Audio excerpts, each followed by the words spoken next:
Hello everyone, leadership নিয়ে professor Ronald হেইফাজ যেটা বলেছেন যে পৃথিবীতে এখন যে লিডারশিপ হলো, আমরা ধরেন সিচুয়েশন অ্যাডাপটিভ চ্যালেঞ্জ, আপনার যে চ্যালেঞ্জ আসলো যেটার জন্য আপনাকে অ্যাডাপ্ট করতে হবে, মানে আপনাকে চেঞ্জ হতে হবে। আরটা হলো টেকনিক্যাল প্রবলেম। এখন টেকনিক্যাল প্রবলেমটা কি জিনিস? আমি আজকে বাস থেকে মতিঝিল যাব, আমি বাসে উঠবো, বাস থেকে উঠে সিএনজিতে উঠবো বা মেট্রো রেলে যাব, এটা একটা হ্যাবিট, এইটা অনেক আগে থেকেই হয়ে আসছে। সুতরাং এইটা কোনো লিডারশিপ কোয়ালিটি না, বা আপনি এটা গ্রুপ নিয়ে যাবেন, এটাও কোনো লিডারশিপ কোয়ালিটি না।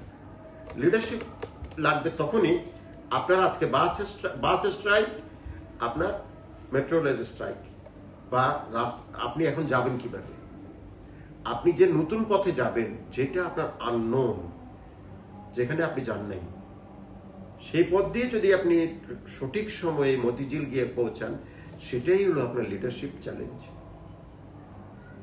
ঠিক আছে, থ্যাংক ইউ।